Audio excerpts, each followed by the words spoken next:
Hello everyone, welcome back to my channel. This is Venma.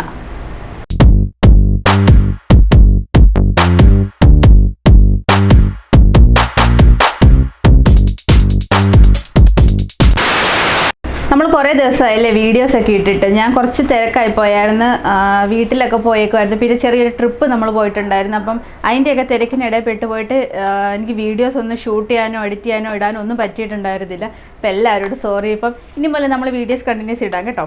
അപ്പം നമ്മൾ ഇന്ന് സംസാരിക്കുന്ന ടോപ്പിക്ക് ഫീഡിംഗ് ബോട്ടിൽസിനെ കുറിച്ചിട്ടാണ്. ഒരുപാട് പേർക്ക് സംശയമുണ്ട്, അല്ലെങ്കിൽ ഒരുപാട് പേര് പറയുന്നുണ്ട് ഫീഡിംഗ് ബോട്ടിൽസ് യൂസ് ചെയ്യരുത്, സ്പൂണിൽ കൊടുക്കണമെന്ന്.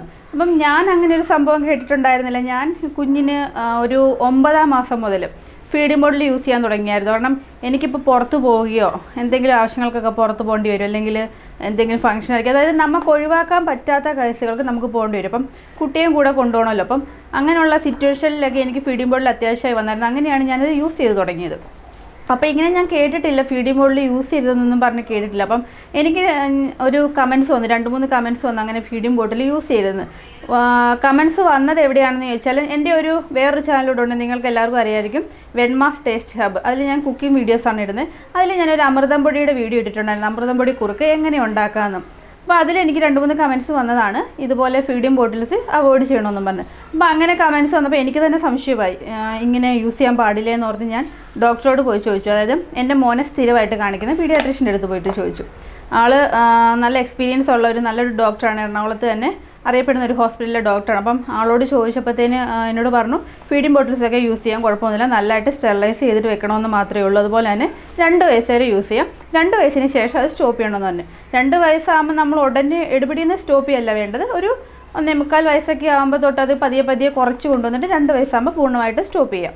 അപ്പോൾ അങ്ങനെ ചെയ്യാമെന്ന് പറഞ്ഞു. അപ്പം അതുകൊണ്ടാണ് ഞാൻ ഈ ഒരു വീഡിയോ ചെയ്യാമെന്ന് വിചാരിച്ചത്. അപ്പോൾ കുറേ അധികം പേരെങ്കിലും ഫീഡിംഗ് ബോട്ടിൽസ് വേണ്ടാന്ന് വെക്കുന്നവർക്ക് വേണ്ടാന്ന് വയ്ക്കാൻ കുഴപ്പമൊന്നുമില്ല. അപ്പം നമ്മളുടെ മക്കളുടെ ഹെൽത്തും കാര്യങ്ങളുമൊക്കെ അവരമ്മമാരുടെ അവകാശമാണ്, അവർക്ക് തീരുമാനിക്കാം എങ്ങനെ കൊടുക്കണം. ഞാൻ ആരെയും നിർബന്ധിക്കുകയല്ല ഫീഡിംഗ് ബോട്ടിൽ തന്നെ കൊടുക്കണമെന്ന്. പക്ഷേ ഞാൻ ഫീഡിംഗ് ബോട്ടിൽ യൂസ് ചെയ്യുന്നതിൻ്റെ കാരണങ്ങൾ, അതായത് എന്തൊക്കെ കാര്യങ്ങൾ കൊണ്ടാണ് ഞാൻ നോക്കുന്നത്. ഫീഡിംഗ് ബോട്ടിൽ ഞാൻ പറഞ്ഞില്ല, എനിക്ക് പുറത്ത് പോവുകയോ മറ്റു ആവശ്യങ്ങൾക്കൊക്കെ വേണ്ടിയിട്ട്. അപ്പം എല്ലാവർക്കും അങ്ങനെ കുഞ്ഞിനെയും വെച്ചോണ്ട് എന്നും ഇപ്പം വീട്ടിൽ തന്നെ ഇരിക്കാൻ പറ്റില്ല, പുറത്ത് ഇറങ്ങി പോകേണ്ട ആവശ്യങ്ങളൊക്കെ വരും. അപ്പോൾ എല്ലാ അവസരങ്ങളിലും നമ്മൾക്ക് ഫീഡ് ചെയ്യാനും പറ്റുന്നുണ്ടാവില്ല. അപ്പം അങ്ങനെയുള്ള സിറ്റുവേഷനിലൊക്കെ നമുക്ക് ഫീഡിംഗ് ബോട്ടിൽസ് യൂസ് ചെയ്യേണ്ടി വരും.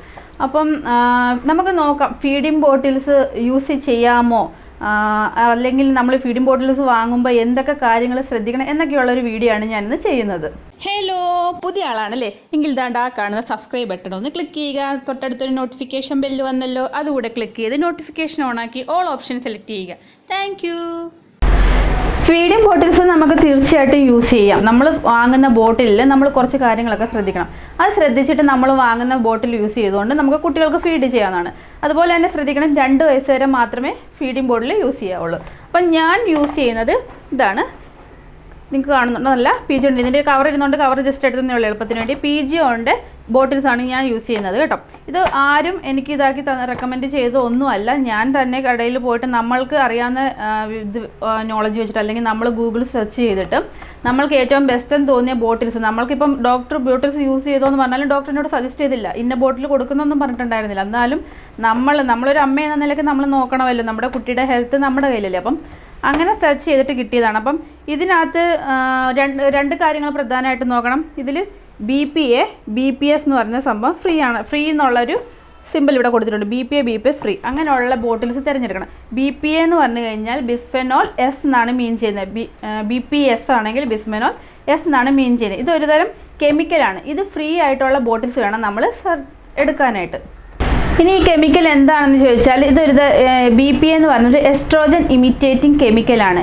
ഈ കെമിക്കൽ ഉൾപ്പെട്ടിട്ടുള്ള പ്ലാസ്റ്റിക് ബോട്ടിൽസൊക്കെ നമ്മൾ അവോയ്ഡ് ചെയ്യണം. അപ്പോൾ ഇത് ഫ്രീ ആണെന്ന് ഇവർ മെൻഷൻ ചെയ്തിട്ടുള്ളതുകൊണ്ട് നമുക്ക് ധൈര്യമായിട്ട് ഇത് യൂസ് ചെയ്യാം.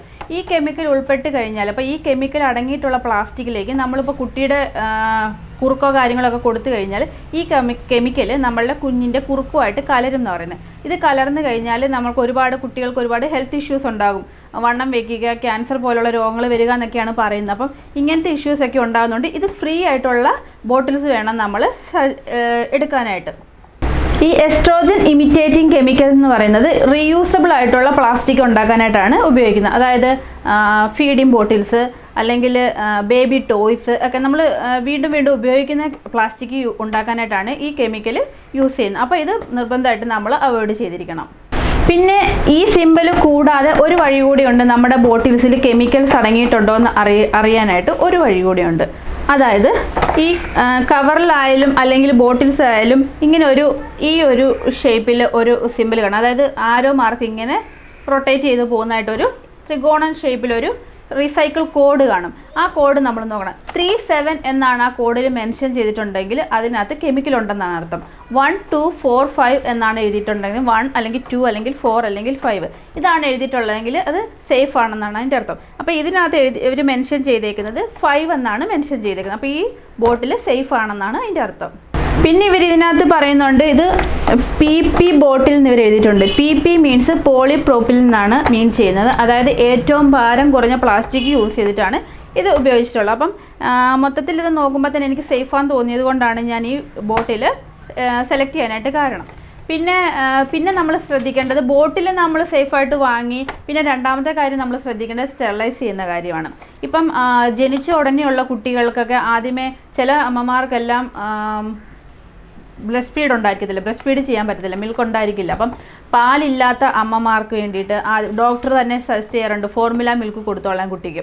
അപ്പോൾ അങ്ങനെയുള്ള കേസിൽ ജനിച്ച ഉടനെ ഒന്നും കുട്ടിക്ക് ഫോണിലൊന്നും കൊടുക്കാൻ പറ്റില്ലല്ലോ, നിങ്ങൾക്ക് അറിയില്ലല്ലോ. അവർക്ക് ആകെ സക്ക് ചെയ്യാൻ തന്നെ അവർ 2-3 ദിവസം കൊണ്ടാണ് പഠിക്കുന്നത്. സക്ക് ചെയ്താണ് അവർ പാല് കുടിക്കാൻ പഠിക്കുന്നത് തന്നെ. അപ്പം പിന്നെ അവരുടെ സ്പൂണിലൊന്നും അവർക്ക് കുടിക്കാൻ അറിയില്ല. അപ്പോൾ ആ സമയത്തൊക്കെ നമ്മൾ ബോട്ടിൽ നിർബന്ധമായിട്ട് യൂസ് ചെയ്യേണ്ടി വരും.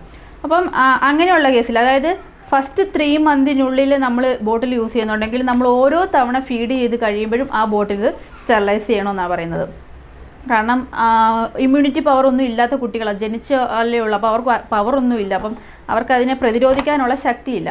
അപ്പോൾ ആ സമയത്തൊക്കെ നമ്മൾ 3 മന്തിന് മുമ്പാണെങ്കിൽ ഒരു തവണ പാൽ കൊണ്ട് കൊടുത്തു കഴിഞ്ഞാൽ ഉടനെ തന്നെ അതെടുത്തിട്ട് കുറുക്ക് മിച്ചം വന്നിട്ടുണ്ടെങ്കിൽ അത് ഉടനെ തന്നെ എടുത്ത് കളയുക, എന്നിട്ട് വാഷ് ചെയ്ത് സ്റ്റെറിലൈസ് ചെയ്തിടണം. സ്റ്റെറിലൈസ് ചെയ്യുന്നതൊക്കെ അറിയാമല്ലോ അല്ലേ. അപ്പം നല്ലൊരു ഡിഷ് സോപ്പ് യൂസ് ചെയ്തിട്ട് കുപ്പി നന്നായിട്ടൊന്ന് വാഷ് ചെയ്യുക. ഒരു ബ്രഷ് കിട്ടും, ഇപ്പോൾ കുപ്പി ഇങ്ങനെ കഴിയുന്ന ബ്രഷ് കിട്ടും. ആ ബ്രഷ് വാങ്ങിയിട്ട് കുപ്പി നന്നായിട്ടൊന്ന് വാഷ് ചെയ്യുക. വാഷ് ചെയ്തതിന് ശേഷം നമ്മുടെ ഗ്യാസിലോ നമ്മൾ ഏത് ഇതാണ് ഉപയോഗിക്കുന്നത് അതിൽ വെച്ചിട്ട് നല്ലതായിട്ട് വെള്ളം ഒന്ന് നന്നായിട്ട് മുങ്ങിക്കിടക്കുന്ന വിധത്തിൽ വെള്ളം എടുക്കണം. വെള്ളം നന്നായിട്ടൊന്ന് തിളപ്പിക്കുക. തിളപ്പിച്ച ശേഷം ഈ കുപ്പി ഇട്ടിട്ട് ഒരു 5 മിനിറ്റ്സ് കുപ്പി തൊട്ട് തിളപ്പിക്കാം. തിളപ്പിച്ച ശേഷം ഓഫ് ചെയ്തിട്ട് നമുക്ക് പിന്നെ അത് യൂസ് ചെയ്യാവുന്നതാണ്. ഈ പ്ലാസ്റ്റിക് ഒന്നും അങ്ങനെ ഉരുക്കി പോകുന്നില്ല കേട്ടോ, അങ്ങനത്തെ പേടിയൊന്നും വേണ്ട. 5 മിനിറ്റ് വരെ നമുക്കത് തിളപ്പിച്ചെടുക്കാം.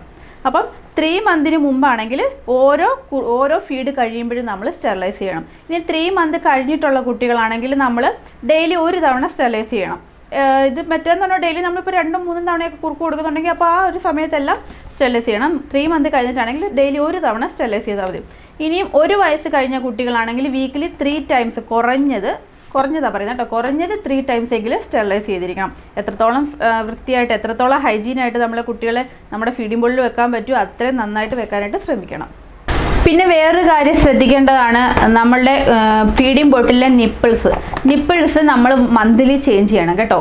മന്ത്ലി ഓരോ മാസം കൂടുമ്പോൾ, ഇപ്പം കുഞ്ഞു കുട്ടികളാണെങ്കിൽ 2 ആഴ്ചയൊക്കെ കൂടുമ്പോൾ ചേഞ്ച് ചെയ്താൽ ഏറ്റവും നല്ലതാണ്. അല്ലാതെ കുറച്ച് 1 വയസ്സൊക്കെ കഴിഞ്ഞ കുട്ടികളാണെങ്കിൽ 1 മന്ത് കൂടുമ്പോൾ തന്നെ നിപ്പിൾ ചേഞ്ച് ചെയ്യാനായിട്ട് മറക്കരുത്. കാരണം നിപ്പിൾ പെട്ടെന്ന് അങ്ങ് ഇതാവും. പക്ഷേ പീജിയോണിൻ്റെ നിപ്പിൾ ഞാൻ യൂസ് ചെയ്തിട്ട് വളരെ നല്ലതായിട്ട് തോന്നി കേട്ടോ. എനിക്ക് മറ്റു കുപ്പികളുടെയൊക്കെ നിപ്പിൾ പോകുന്ന അത്രയും അതൊക്കെ പെട്ടെന്ന് അങ്ങ് കേടായിപ്പോൾ. ഞാൻ വേറെ ഒരു കമ്പനിയൊക്കെ യൂസ് ചെയ്ത് നോക്കിയിട്ടുണ്ട്, അപ്പോൾ അതൊന്നും എനിക്ക് അത്ര നന്നായിട്ട് തോന്നില്ല. പീജിയോണ്ട് നന്നായിട്ട് ലാസ്റ്റ് ചെയ്യുന്നുണ്ട്. പക്ഷേ ഞാൻ 1 ടൈമെങ്കിലും ചേഞ്ച് ചെയ്യാനായിട്ട് ശ്രമിക്കും.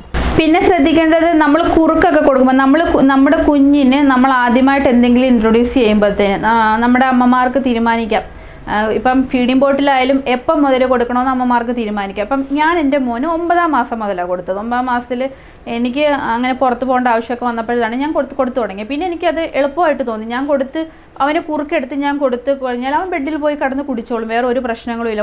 കുറുക്കുമായിട്ട് ഇങ്ങനെ പുറകെ നടക്കുമോ, നമ്മൾ കുറുക്കും കൊണ്ട് സ്പൂണും കൊണ്ട് പുറകെ നടക്കുമ്പോഴാണ് കുട്ടികൾക്ക് ഒരു തമാശയും കളിയാകുന്ന അതുങ്ങൾ ഓടി നടക്കുകയൊക്കെ ചെയ്യുന്നത്.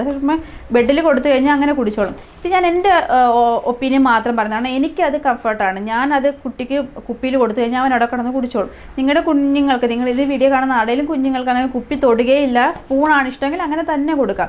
നമ്മുടെ അമ്മമാർക്ക് ചൂസ് ചെയ്യാം എങ്ങനെ നമ്മുടെ കുട്ടികൾക്ക് ഫീഡ് ചെയ്യാം, എങ്ങനെ ഫുഡ് കൊടുക്കാമെന്ന് അവർക്ക് തീരുമാനിക്കാം. ഞാനൊരു സജഷൻ പറഞ്ഞതാണ്. അപ്പം ഫീഡിംഗ് ബോട്ടിൽ യൂസ് ചെയ്ത് നോക്കിയിട്ട് ആർക്കെങ്കിലും ഇപ്പോൾ ജോലിക്ക് പോകുന്ന അമ്മമാരൊക്കെ ഉണ്ടായിരിക്കുമല്ലോ, അപ്പോൾ അവർക്കൊക്കെ ഇത് യൂസ്ഫുൾ ആണെങ്കിൽ എന്ന് വിചാരിച്ച് ഞാൻ ഷെയർ ചെയ്യുന്നതാണ് കേട്ടോ.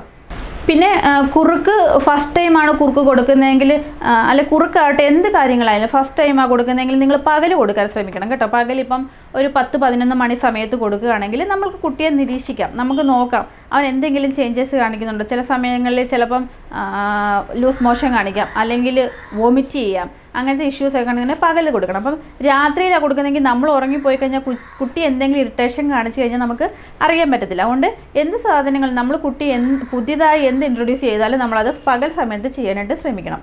പിന്നെ വേറൊരു കാര്യം ശ്രദ്ധിക്കണം, ഞാൻ എൻ്റെ വീഡിയോയിൽ കമൻസിലൊക്കെ പറഞ്ഞിട്ടുണ്ടായിരുന്നു, അപ്പോൾ എല്ലാവർക്കും ഒന്നും അറിയാൻ പറ്റിയില്ലല്ലോ എന്ന് വിചാരിച്ചാൽ അമൃതം പൊടി നമ്മൾ അരിച്ചു കൊടുക്കണം കേട്ടോ. കുട്ടികൾക്ക് ഒരു അരിപ്പയെ കൂടി ഇട്ട് നന്നായിട്ട് അരിച്ചു കഴിഞ്ഞാൽ ആ പൊടി മാത്രം വീഴും. അതിനകത്ത് തവിടുണ്ട്. ഇപ്പോൾ വരുന്ന നേരത്തെ അങ്ങനെ ഇല്ലായിരുന്നു, ഇപ്പം വരുന്ന അമൃതം പൊടിയിൽ തവിടുണ്ട്. അപ്പം ആ തവിട് ഇങ്ങനെ ഇതായിട്ട് നമ്മുടെ അരിപ്പയിൽ തന്നെ കിട്ടും. അപ്പോൾ അത് ഒന്ന് ശ്രദ്ധിക്കണം. പിന്നെ വേറൊരു കാര്യം പറയാനുള്ള മുട്ട കൊടുക്കുമ്പോഴത്തേന് നമ്മൾ വാട്ടിക മീൻസ് അങ്ങ് വെള്ളം പോലെയല്ല, ചെറുതായിട്ടൊന്ന് വെന്ത് വരുന്ന പരുവത്തിൽ കൊടുക്കുകയാണെങ്കിൽ നല്ലതായിരിക്കും. ജസ്റ്റ് ഒന്ന് ഉടച്ച് കൊടുക്കാണ്ട് ഫുൾ കംപ്ലീറ്റ് ആയിട്ട് പുഴുങ്ങിയ മുട്ടയൊക്കെ കുട്ടികൾക്ക് ദഹിക്കാൻ പാടാണ്. അപ്പോൾ ചെറുതായിട്ടൊന്ന് ഒരു വെള്ള പരുവം വിട്ടു എന്നാൽ കംപ്ലീറ്റ് ആയിട്ട് വേകാത്തൊരു പരുവമുണ്ടല്ലോ, ഞാൻ അങ്ങനെയാണ് കൊടുക്കാറ്. അവന് അത് കംഫർട്ടാണ്, കുഴപ്പമൊന്നും ഉണ്ടായിട്ടില്ല ഇതുവരെ. പിന്നെ ചോറ് കൊടുക്കുമ്പോഴും ചോറായാലും മിക്സിയിലൊന്നും അരച്ച് കൊടുക്കേണ്ട യാതൊരു ആവശ്യമില്ല. ചിലരൊക്കെ മിക്സിയിലൊക്കെ അരച്ച് കൊടുത്തിട്ടും ഞാൻ കേട്ടിട്ടുണ്ട് ഇപ്പോഴും സ്കൂളിൽ പഠിക്കുന്ന കുട്ടികളായാൽ പോലും അരച്ച് കൊണ്ടിരുന്നു, ടിഫിൻ ബോക്സിൽ അരച്ചിട്ട് ചോറ് കൊണ്ടിരുന്നു. അവർക്ക് ആ ശീലം മാറിയിട്ടില്ല. അപ്പം ഞാൻ ഇന്നുവരെ ഇവൻ അങ്ങനെ ചെയ്തിട്ടേ ഇല്ല. ഞാൻ ഫോർക്ക് വെച്ചിട്ട് നന്നായിട്ട് വേവിക്കും. ഫസ്റ്റ് ഞാൻ ചോറ് നന്നായിട്ട് വേവിക്കും, അതിനുശേഷം ഫോർക്ക് വെച്ച് നന്നായിട്ടൊന്ന് ഉടച്ചിട്ട് ഞെക്കിയൊക്കെ കുഞ്ഞിന് വാരി കൊടുക്കും. എങ്ങനെയായാലും ശരി നന്നായിട്ട് ഉടച്ച് വേവിച്ച് ഇതാക്കിയിട്ടേ നമ്മൾ കുഞ്ഞിൻ്റെ കൊടുക്കാവുള്ളൂ കേട്ടോ. അല്ലാതെ കട്ടിയിലൊന്നും ആഹാരം കൊടുക്കരുത്. അതൊക്കെ ശ്വാസം മുട്ടാനും മൂക്കിൽ കയറി പോകാനായിട്ടൊക്കെ കാരണമായേക്കും. അതുപോലെ മാങ്കോ, ആപ്പിള്, ഓറഞ്ച് ഇതൊക്കെ പ്യൂരി ആക്കിയിട്ട് കൊടുക്കാം. നമ്മൾക്കിപ്പോൾ ആപ്പിളാണെങ്കിൽ 4 കഷ്ണമാക്കിയിട്ട് കട്ട് ചെയ്തിട്ട് നമ്മൾക്ക് നമ്മുടെ ഇഡലി ഉണ്ടാക്കുന്ന ഇഡലി തട്ട് പാത്രത്തിലോ അല്ലെങ്കിൽ കുക്കറിലോ എങ്ങനെയായാലും അത് ഇതാക്കിയിട്ട് അതിൻ്റെ ഉള്ളിലെ കുരു എല്ലാം കളഞ്ഞിട്ട് നന്നായിട്ട് വേവിച്ച് അത് അതിൻ്റെ ആ സ്കിൻ റിമൂവ് ചെയ്തിട്ട് നന്നായിട്ട് ഉടച്ച് കുഞ്ഞിന് കൊടുക്കാം. ഓറഞ്ച് ആയാലും അതുപോലെ തന്നെ ജ്യൂസ് ആക്കി കൊടുക്കാം. അങ്ങനെയൊക്കെ കൊടുക്കുന്നത് വളരെ നല്ലതാണ് കേട്ടോ. അപ്പം എന്തൊക്കെ സാധനം കൊടുത്താലും നമ്മൾ വേറൊരു കാര്യം ശ്രദ്ധിക്കണം, 8 മണിക്ക് ശേഷം രാത്രി 8 മണിക്ക് ശേഷം കുട്ടികൾക്ക് ഒരു മീൽസും കൊടുക്കരുത്. ചോറാകട്ടെ കുറുക്കാകട്ടെ ഒന്നും കൊടുക്കരുത്. ഫ്രൂട്ട്സ് കൊടുക്കാം, ബ്രസ്റ്റ് മിൽക്ക് കൊടുക്കാം. അതല്ല ഇനി ഫോർമുല മിൽക്ക് ഡോക്ടർ പറഞ്ഞിട്ടുള്ളെങ്കിൽ ആ മിൽക്ക് കൊടുക്കാം. അല്ലാതെ ഈ കട്ടിയുള്ള കുറുക്കോ മീൽസോ ഒന്നും കൊടുക്കരുത്. അങ്ങനെ കൊടുത്തു കഴിഞ്ഞാൽ കുട്ടികളുടെ ഓർഗൻസിനൊക്കെ കംപ്ലയിൻറ്റ് വരുന്ന പറഞ്ഞാൽ ലിവർ, കിഡ്നി ഫങ്ഷൻസൊക്കെ പ്രശ്നത്തിലാകുമെന്നാണ് പറയുന്നത്. അപ്പം ഡൈജഷൻ പ്രോബ്ലം വരും. അപ്പോൾ അതുകൊണ്ട് അങ്ങനത്തെ കാര്യങ്ങളൊക്കെ ഒന്ന് ശ്രദ്ധിക്കണം. അപ്പോൾ ഇത്രയേ ഉള്ളൂ ഞാൻ ഈ വീഡിയോയിൽ പ്രധാനമായിട്ടും പറയാൻ ഉദ്ദേശിച്ച ഫീഡിംഗ് ബോട്ടിലിൻ്റെ കാര്യമാണ്. പിന്നെ കുറുക്കിനെ പറ്റി 2-3 കാര്യങ്ങളൂടെ നിങ്ങളോട് ഷെയർ ചെയ്തതന്നേ ഉള്ളത്. പ്രത്യേകിച്ച് വീഡിയോ ആയിട്ടൊന്നും ചെയ്യാനില്ല. അപ്പോൾ ഇതിൻ്റെ കൂടെ ഞാൻ അങ്ങ് ജസ്റ്റ് ഷെയർ ചെയ്തതന്നേ ഉള്ളൂ. അപ്പോൾ നിങ്ങൾക്ക് എല്ലാവർക്കും എൻ്റെ വീഡിയോ യൂസ്ഫുൾ ആയെന്ന് വിചാരിക്കുന്നു. നിങ്ങൾക്ക് എന്ത് ഡൗട്ട് ഉണ്ടെങ്കിലും എന്നോട് വീഡിയോയിൽ കമൻറ്റിൽ ചോദിക്കാൻ ഞാൻ തീർച്ചയായിട്ടും കമൻറ്റിന് റിപ്ലൈ ചെയ്യുന്നതാണ്. നമ്മൾ വീഡിയോ കണ്ടിട്ട് ഒരു 1-2 മിനിറ്റ് എങ്കിലും കണ്ട ശേഷം മാത്രം കമൻറ്റ് ചെയ്യുക. കാരണം നിങ്ങൾ കമൻറ്റ് ഇട്ട് കഴിഞ്ഞാൽ ആ വീഡിയോ കാണുന്നതിന് മുമ്പ് കമൻറ്റ് ഇട്ട് കഴിഞ്ഞാൽ അത് സ്പാമിൽ പോകും. സ്പാമിൽ പോയാൽ എനിക്ക് കമൻറ്റ് കാണാൻ കഴിയില്ല. നിങ്ങൾക്ക് കാണുന്നുണ്ടാവും നിങ്ങൾ ഇട്ടേക്കുന്ന കമൻറ്റ്, പക്ഷേ എനിക്ക് കാണത്തില്ല.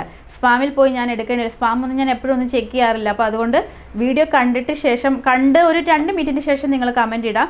എല്ലാ കമൻറ്റിനും ഞാൻ റിപ്ലൈ തരുന്നതാണ്. എന്ത് സംശയം ഉണ്ടെങ്കിലും എന്നോട് ചോദിക്കും, ഞാൻ അറിയാവുന്ന വിധത്തിലെല്ലാം നിങ്ങൾക്ക് റിപ്ലൈ തരുന്നതാണ്. ആർക്ക് റിപ്ലൈ ഇടാതിരിക്കില്ല.